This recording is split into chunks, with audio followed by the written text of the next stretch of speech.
Introduce yourselves, I guess. So we've got about 15, so I'll just give you away one money. Okay. I'm Pawel Wojs, and I'm the art director on Three Kingdoms. And I'm Starr, and I'm the senior designer at Three Kingdoms.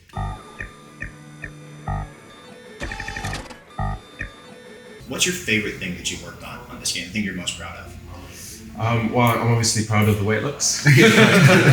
I think the team's done a great job, and I think it's one of the most striking kind of visuals we had in a small war game. Very colourful. I mean, the subject matter is it's an easy win. It's China. China's striking. It's beautiful. And yeah, I'm particularly proud of our character design. The 2D characters and the kind of ink UI and the colour and just the beauty of the game as well. So was it a pretty early choice for you guys to start using?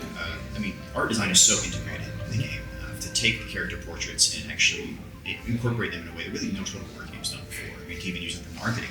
Mm-hmm. So when did you guys start to make that decision for it? Just right at the beginning when the quality of them speaks for themselves, right? Yeah, they're beautiful. When we started producing the concept art and and just they were so striking, we made the decision very early on that we wanted to. We had an idea from the very beginning to take the UI to a new kind of visual level, move away from the skeuomorphic kind of panels to a more fluid, modern, minimalist kind of ink-based UI.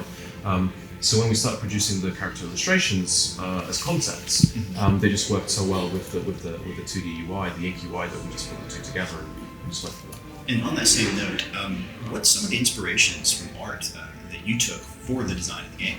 You mentioned minimalism there, but yeah. So we basically we generally tend to look at traditional period artwork and and artifacts to inform the visual kind of style. But this time around, we wanted to again go for a cleaner, kind of more minimalist look, colourful. We looked at actual modern Chinese, contemporary Chinese artists.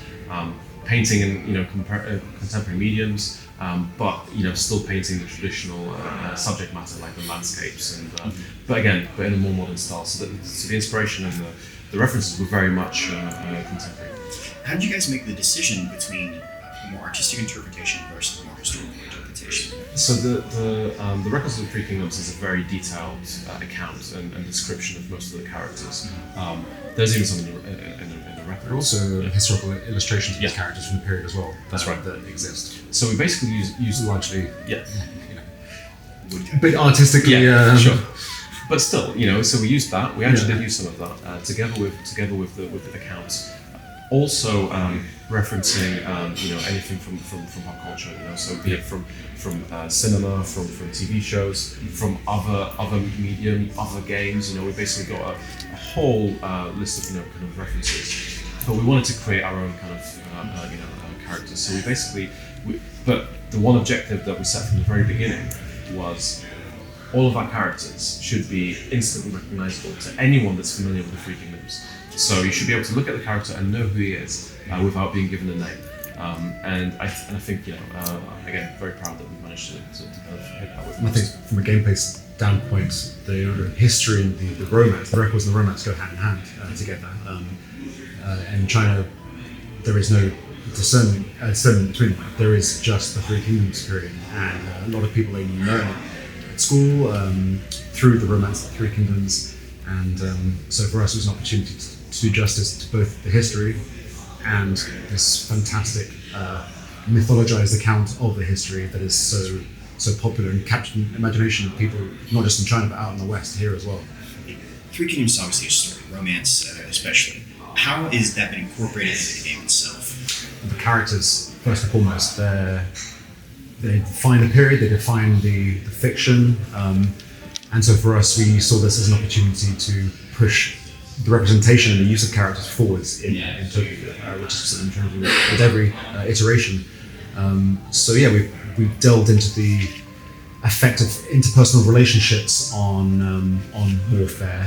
We've made characters sort of faction agnostic, so there's this concept of fluidity of loyalty. A character may leave their master due to dissatisfaction, or their faction might be destroyed, and at that point they don't just disappear, they sort of re-enter the cycle, and they might turn up seeking employment with someone else. You might find someone coming to you for employment that maybe 10 years ago was actually on the opposite side with you on the battlefield at one point. Or conversely, you might have someone who was great, like a great warrior, who you've just vexed to the point that they leave, and then suddenly you find that you're facing off against them. You've invested into making this person a great warrior, but you didn't treat them right, and then they left, and then here they are facing off against you. And there are also events that reinforce the kind of the story, the narrative of the romance. You'll have events where you have to make choices, whether you wanted to go down the route that that was as it was told, or make your own sandbox kind of choice, right? Where you're basically making your own narrative. You're moving away from from the path. I like that you guys actually marketed the game, which is no story choice. Yeah. It was like, oh, this is how the story was told. Yeah. So for anyone familiar with the romance, they'll know. I know where this is leading. For those that don't, it's a bit of a discovery. But it's still a sandbox, right? It's still a total war sandbox. We didn't feel we wanted to railroad the player ever, but there's this that almost an Easter egg, like. Okay, it's kind of front and center at the start of the game, as you see, but we wanted to give the players the opportunity to relive these great campaigns of these famous characters. But at the same time, have the opportunity to make their own story. It definitely feels like at the start of the game it's sort of leading you direction. Obviously, it opens up more and more as you play. I mean, you could go downstairs and restart the campaign and go completely opposite direction. You can just try something completely different. No, I'm going to go just go right for Lulu in a couple months. Just right across the map. I may run out of supplies, doesn't matter. Yeah, the different place. You'll find Cao Cao on the way.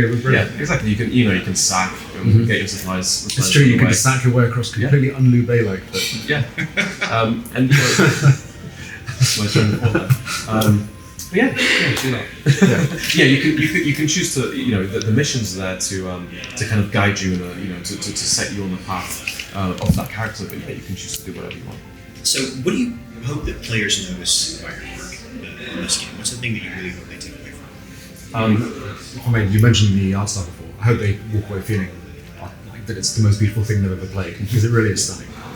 And I think, as always, with all of our games, I hope that anyone that isn't familiar with the period walk away, knowing more about the period, being more interested about the period, and wanting to find out more.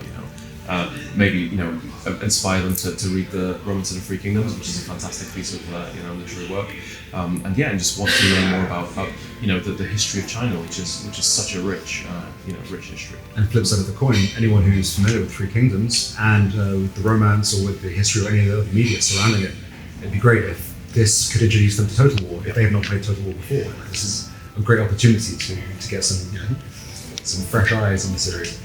I think you guys have done a lot to focus on the characters, and that's clearly the focus of the Kingdoms who really honing in on that. Was the decision to remove naval combat kind of part of that, to focus it back towards the land? At what stage did you decide that probably wasn't fitting with what you were? The main, I mean, this is the campaign. This campaign is probably the largest landmass we've made. Contiguous landmass. The focus of the gameplay is the land combat. The naval combat of the period wasn't very. It was quite minimal. It was mainly just transporting masses of troops. We have Red Cliff. It's a historical battle that's included in the game. It's a land battle essentially. It's post-engagement. You fight on the decks, move off the decks onto the land. It's essentially a land battle, but the battle is there. This was the main kind of the main focus of the naval in the period, because the rest is all land combat. When you play the game, as you will, just you don't miss it. The focus is very much the land combat. So you actually included the major naval battle everybody talks about in the period as a historical battle. Yes. Yeah. But similarly to how we focus on characters this time around, because that is so core to the period and to the romance, when it comes to a period that is defined by its naval combat, we'll come back and we'll do that amazingly. We want to do naval right, but we want to do it in a game where it's the focus, where it's the main feature. Like I say, when playing this game, you essentially, you transport your troops down rivers, but essentially the focus is the land. It doesn't feel like it's missing when it's Last question, because I know it's going to stop. Why should someone who's never played a Total War game before start with this one? I think it's a fantastic introduction to the series, mainly because of the kind of the strong narrative. The narrative pull, I think, is really engaging. Learning about the characters. The kind of character-centric kind of gameplay, I think, is very compelling. So anyone, and it's such an interesting story as well. We've also done a great job in terms of easing the player into it. we sort of gate a number of the more late game complex features, so you don't get bombarded with them immediately. You sort of get introduced to them gradually. They're gated by your faction rank, which you'll progress to that relatively quickly. But at first, if it's not super relevant, then you shouldn't be bombarded by it. And we have this great new help mode as well that allows at any time you to catch your bearings and to know exactly what you're looking at on the screen and how to engage with it. And just a note on the actual progression, it's kind of it feels natural, right? If you at the start of the game when you don't really have many settlements, you don't have a large population, food really isn't a concern. The reforms are issued annually every spring. So at the very start of the game, you don't need to worry about issuing reforms. It's only when you hit spring where you get introduced to that particular feature. Public order, corruption, again, not a problem unless you reach a certain size of your faction. So all of these things feel are naturally revealed to you as you progress through the game. And the marriage of both gameplay and narrative comes in the form of those sort of opening, almost tutorial missions that are narrative vignettes that attack this army because they have come to, the Han have come to stop us. We must fight for freedom or whatever, or must rebuild our forces, and introduce you to systems progressively the first few turns and gets you eased in. And there are a few nice little touches where we have the general speeches on the loading screen where the commanders talk to each other, sometimes taunt the opposing characters in the loading. We have the dynamic loading screens in between loading when you load into a new campaign.